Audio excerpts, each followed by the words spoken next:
Halo semuanya, selamat datang kembali di video analisa harian XAUUSD bersama Amandana, dan ini adalah analisa harian XAUUSD pada hari ini tanggal 12 Maret 2025, dan dimana ini adalah hari hanya ataupun event penting pada hari ini, yaitu nanti malam kita akan ada yang namanya data CPI di Amerika. Seperti biasa, jika kalian semua suka dengan videonya, jangan lupa like dulu videonya, subscribe bagi yang belum subscribe, hidupkan lonceng, dan di share ke yang lain ya.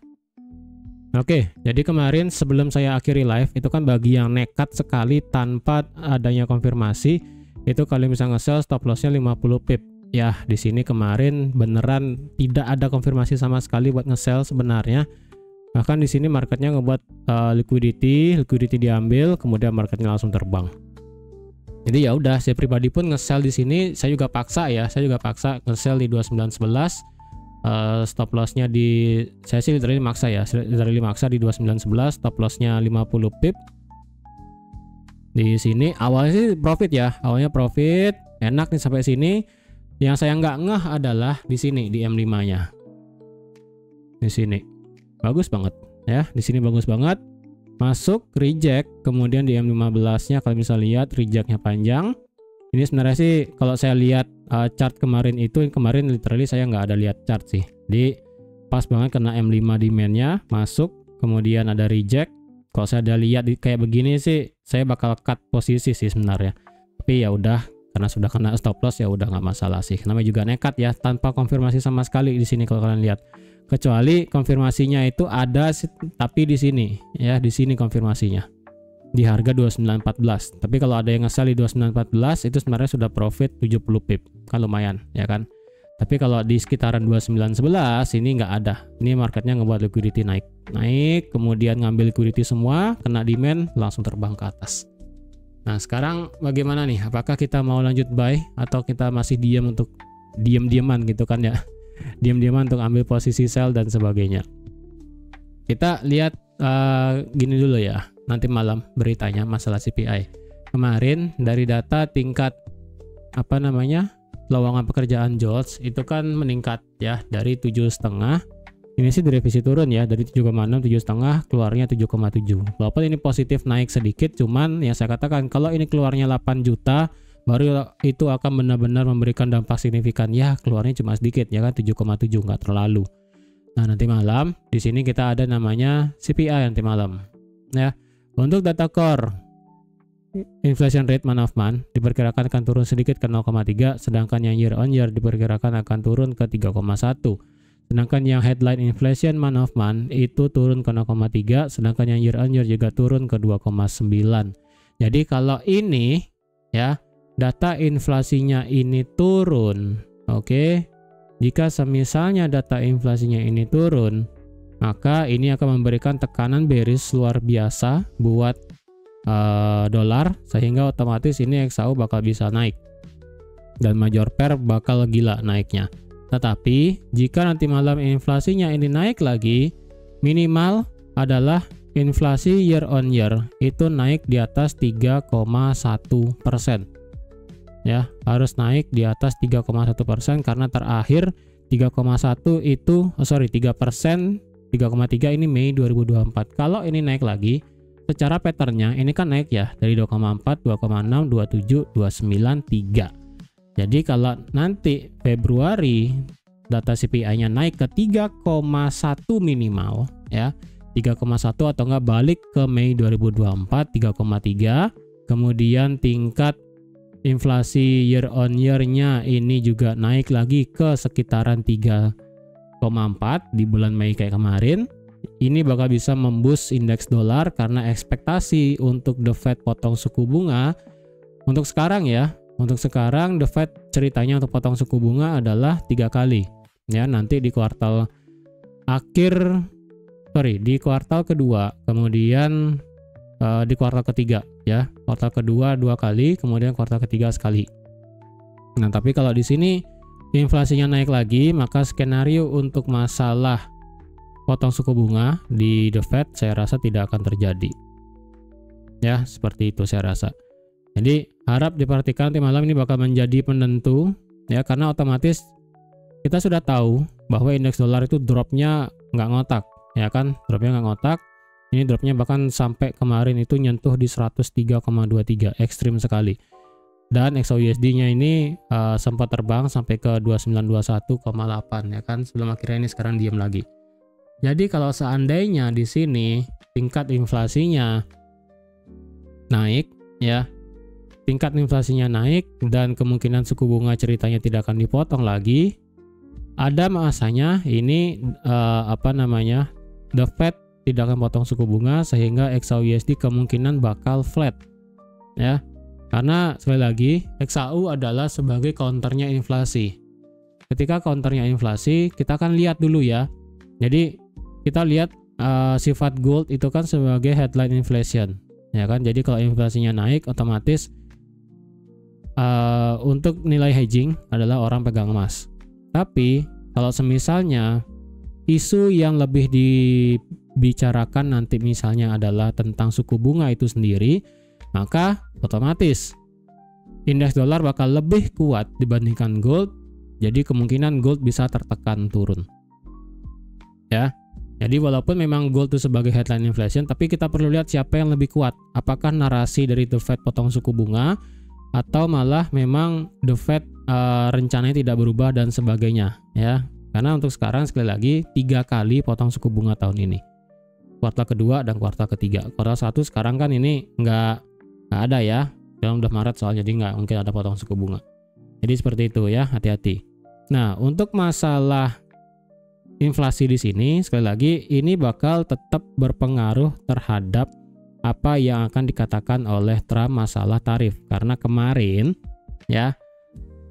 itu Trump berbicara bahwa akan mengenakan tarif sebesar 25% tambahan untuk baja dan aluminium yang datang dari Kanada. Dan ini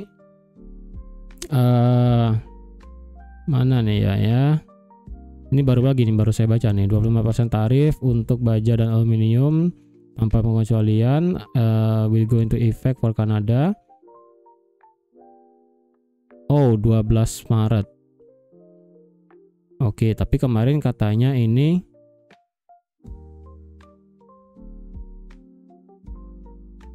sebentar, ini saya baru baca lagi ya. Bentar ini ini ada meeting dengan Rusia lagi. Jadi untuk sekarang ya, ini marketnya memang bikin puyeng masalah Trump. Tiba-tiba dia ngomong tarif gitu kan. Karena kemarin yang saya lihat ya, itu kemarin adalah mana dia ya, kemarin malam sih. Kemarin malam itu kita lihat juga bersama ya. Mana dia nih? Nih ya. Dikenakan pajak 25% tambahan menjadi 50% untuk baja dan aluminium yang datang ke United States dari Kanada. Jadi total 50% untuk Kanada ya. Ini kayak perang dagang sama negara tetangga sih, heran saya nih, Amerika sama Kanada ya. Kemudian katanya ini kan bakal berlaku sekarang hari ini. Nah, terus tiba-tiba itu yang saya baca terakhir ya. Ini kan beritanya jam berapa ini? Beritanya jam 11 soalnya ya. Saya sudah tidak melihat market lagi sisanya. Kemudian ini saya baru baca lagi kalau mana yang barusan ya? Ini masalah Ukraina, kita skip aja lah. Ini masalah Ukraina, Zelensky ya susah lah ya. Kemudian apa lagi nih? Nah, ini Kanada memberikan tambahan tarif juga sebesar 25%, tapi ini untuk masalah bagian listrik, electricity ya. Jadi gimana ya, Kanada dan Amerika ini kan kayak negara tetangga ya, kayak kita sama Malaysia gitu loh. Kanada kenain 25% lagi untuk masalah electricity ya kan. Kemudian ini ada berita lagi nih, bentar.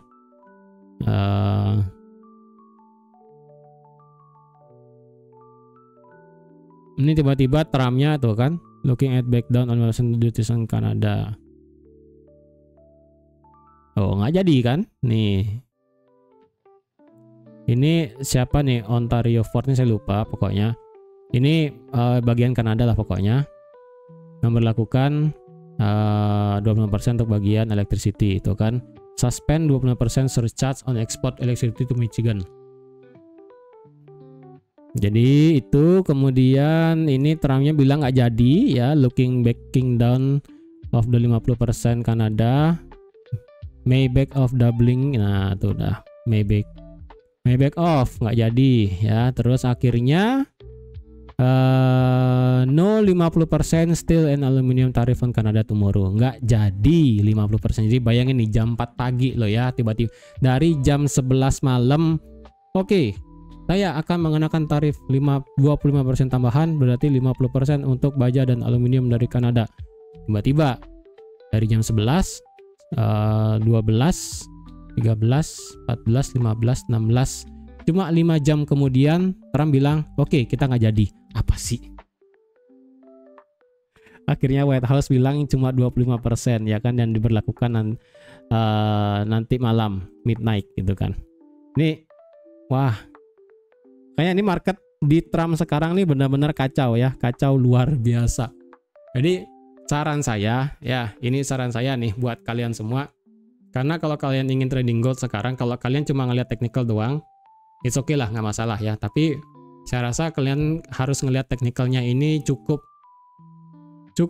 apa ya, nggak bisa sekedar kalian ngeliat support resistance. Kayaknya perlu sedikit advance ngeliat marketnya untuk sekarang ya. Karena kemarin kan saya katakan ini ketika dia sudah pecah dari sideways sampai kena pivot daily ya kan. Kena pivot daily, kemudian saya harapkan ini marketnya retrace 2896, konfirmasi balik kita bisa nge-sell. Ternyata sama sekali nggak ada konfirmasi buat nge-sell ya kan.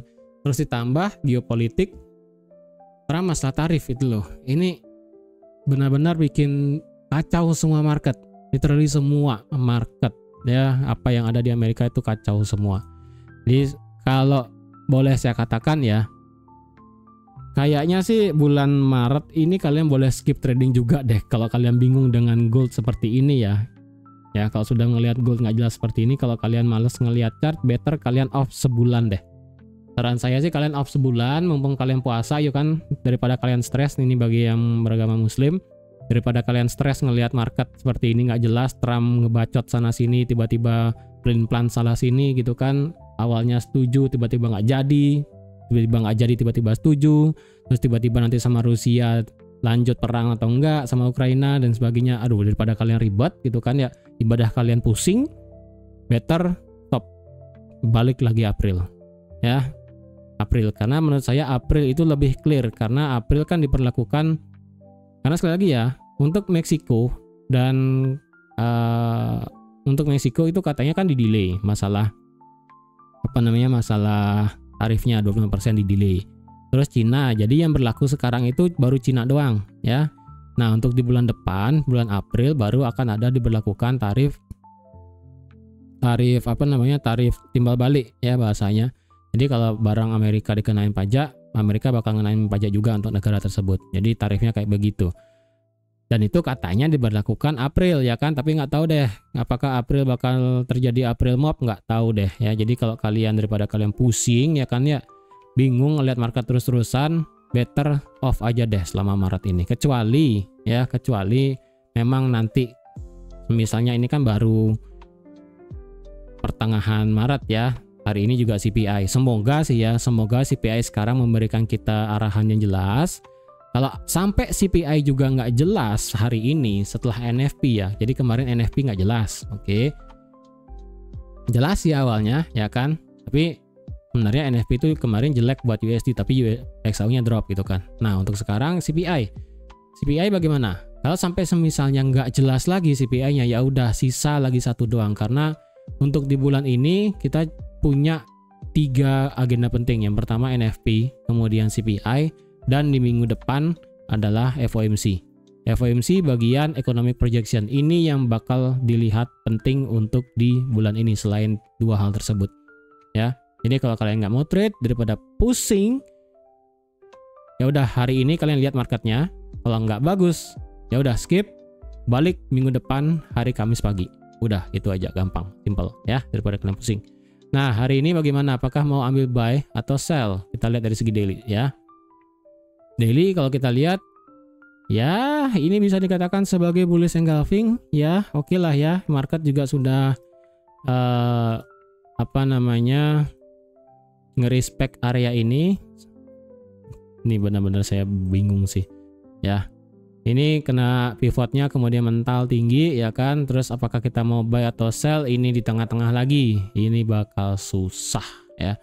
Jadi daily tidak memberikan kita harapan apapun. Secara indikator juga flat. Secara RSI H4-nya juga flat ya kan, tapi masih untung di atas 50. Secara H4 ini juga masih untung di atas 50.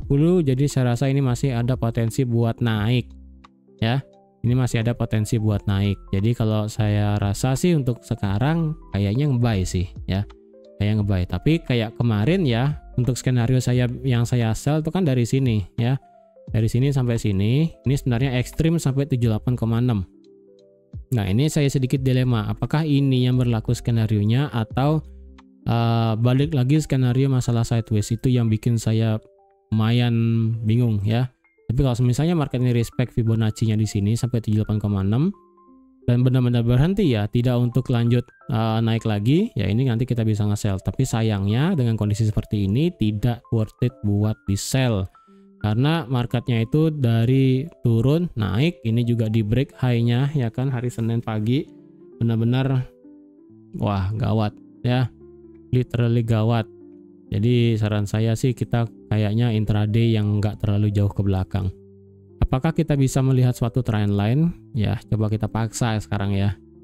Coba kita paksa, ada nggak trend line yang bisa dicari? Ini nggak ada. Ya, ini nggak ada. Kalau kita paksa yang dari sini ke sini, apakah ada trend line? Ini juga nggak ada, maksa banget. Kalau dari sini ke sini, ya ini ada sih trend line-nya, cuman ini trend line yang maksa. Kenapa maksa? Karena kalau ditarik dari atas di sini, ini nggak dikenain. Ini nggak kena, ini nggak kena, ini nggak kena, ini yang kena. Jadi nggak begitu bagus lah trend line-nya di sini ya. Jadi daripada kalian pusing, nggak usah pakai trend line. Karena jadi otomatis ini nggak ada trend line yang bisa dipakai. Ya. Kalau dari segi H4 ini pure nggak ada sama sekali yang bisa dipakai ya. Jadi kalau kayak kemarin ini kan saya nunggunya retest di sini kemudian lanjut turun. Ternyata nggak, ini benar-benar break, lompat, dan langsung lumayan apa namanya, lumayan tinggi ya kan ya. Ini benar-benar ekstrim sekali di atas 2903. Jadi H4 apakah masih bisa di respect area ini? Kurang tahu ya, kurang tahu. Kalau dilihat dari segi H4 fair value gap-nya sih di sini. Jadi kalau kemungkinan market turun sampai sini nanti kita bisa nge-buy lah ya. Ini bisa nge-buy lah di teritori ini. Itu masih dari segi time frame H4 ya. Kita balik ke H1. H1 ya pas juga di sini ada area rally base rally ya kan ya. Ini sebagai rally base rally. Kalau ada yang mau nge-buy nanti di sini bisa. Kalau sekarang di sell bagaimana? Kalau sekarang di sell ini tidak bagus sekali ya. Kalau bagian atas kalian lihat nih resisten mana yang kalian mau pakai di sini, di sini, di sini, di sini. Apakah di sini? Bingung banget resistennya sekarang ya. Tombol yang di sini ya. Kalau yang di paling atas sih di sini terakhir ya. Tuh di 2930. Kalau paling atas sih memang di sana paling atasnya ya. Paling atasnya sih di sana. Cuman kalau sekarang dicari nggak ada sih, nggak ada di sini ya H1. H1 indikatornya ini juga nggak ada divergent, flat aja. Ini potensial bisa ngereset momentum ke bawah. Jadi sabar aja kalau ada yang mau open buy. Nge-sell pun saya rasa tidak begitu worth it. Kalau nge-sell menurut saya sih ya untuk sekarang kalau harganya itu bisa lanjut lagi turun di bawah 2895.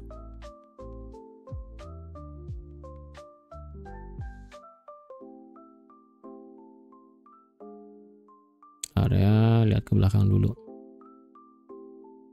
Ya, di bawah 2895 kalau marketnya bisa turun di bawah itu, ya nge-sell tipis oke lah. Ya, nge-sell tipis. Tapi sih kalau kayak begini sih nggak saya banget ini buat ambil posisi sell-nya, itu aja sih. Ya. Dari segi M30 ini marketnya sekarang bergerak bagaimana? Dari segi M30 sih ini sekarang masih rada berat buat naik. Ini nggak ada support yang bagus sih sebenarnya. Ada sih ya, kecil doang di sini. Sorry, di sini ya. Ntar ini kita ke M30 dulu.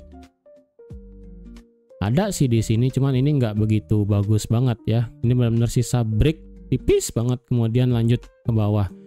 Kalau dicari bawahnya lagi M15 di sini nggak ada.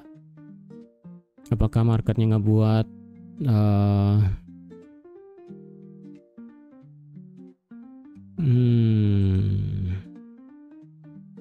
kalau ada yang mau buy riskan sekali ya, kalau ada yang mau nge-buy riskan sekali, kayaknya kalau ada market di atas 2914 kalian boleh buy deh kalau kayak begini ya. Sisa di bawah sih ini rally base rally memang ya. Ini rally base rally dan ini juga sudah kena. Masalahnya nih rally base rally-nya sudah pernah dites sekali ya, dites sekali kemudian sudah naik. Nah kalau kayak begini apakah masih bisa dipakai? Masih ya, cuman udah nggak fresh, itu aja ya. Ini nggak bisa masih bisa dipakai cuman nggak fresh, itu doang masalahnya. Kalau yang di sini juga sama, ini ada rally base rally juga, bisa dipakai cuman sudah tidak fresh. Jadi menurut saya sih kalau ada yang mau ngebuy maksa ya, ngebuy maksa, kalau ada harga di atas 2914,5 ya, di atas ini, di atas 2914,5, kalau ada harga di atas itu per time frame M15 ya, per time frame M15 dan juga M30 ya, minimal sih M5, minimal M5 atau enggak M15 atau enggak M30. Kalau ada di atas itu kalian mau ambil posisi buy, boleh lah ya. Kalau ada mau ngambil buy di sini boleh, target ya terserah, silahkan cari satu mana yang satu aja. Kalau sekarang di buy sih belum ada konfirmasinya karena sekali lagi ini sudah tidak fresh area demand-nya, ini juga sudah nggak fresh. Jadi kalau ini jebol ke bawah ya ini masih bisa jebol ke bawah lagi. Jadi otomatis sisa untuk kita bisa nge-buy di bawah cuma ini doang ya, di demand H1 di 2903. Terus kalau dicari presisinya sih sebenarnya rada berat ke bawah ya, rada berat ke bawah. Kalau dicari di sini sih ya 2903 juga sama. Oke, jadi saya rasa sekian dulu ya untuk analisa XAUSD pada hari ini. Untuk bias saya sih ini sekarang terbagi dua ya. Untuk masalah H4 ini biasnya masih sell. Kenapa? Karena dia sudah break low terakhir di sini 2891 ya kan. Tapi bias di time frame kecil H1, M30 dan ke belakang itu bullish. Nah, ini yang saya sedikit rada bias ya. Tapi kalau overall ini sih masih sideways parah ya. Overall masih sideways parah. Tapi kalau ditanya biasnya H4 sih karena dia nge-break ini low terakhir di sini, ini masih bearish. Tapi H1 ini sudah bullish karena dia sudah nge-break high ini ya, di 2910 sudah di break. 2910 di break, kemudian 2915 lewat, kemudian 2917 juga lewat. Jadi ketika ini sudah dilewatin semua ya, ketika ini sudah dilewatin semua, pandangan saya ini sudah mulai bullish ya. Makanya kalau sudah kayak begini better kalian tunggu news aja sih nanti malam ya. Tapi kalau mau trading singkat-singkat untuk sekarang, kalau dia mau nge-buy secara lebih safety sedikit di atas 2915 kalau mau ya, target kalau bisa sampai 19 atau enggak sampai 20, itu aja sih. Cari 50 pip aja lah, nggak usah banyak-banyak. Kalau mau nge-buy di bawah ya silahkan tunggu di 2903, 2906 bisa di sini. Kalau mau nge-sell amannya adalah di bawah area demand atau enggak di bawah 2895, ini baru lebih enak buat sell. Kalau sekarang di sell jujur saya tidak mau juga sih ya. Seperti itu. Oke. Jadi sekian dulu untuk analisa XAUSD pada hari ini. Terima kasih sudah menonton video sampai habis. Terima kasih juga sudah like, share, dan subscribe seperti biasa. Dan sampai jumpa lagi di analisa harian XAUSD selanjutnya. Bye-bye.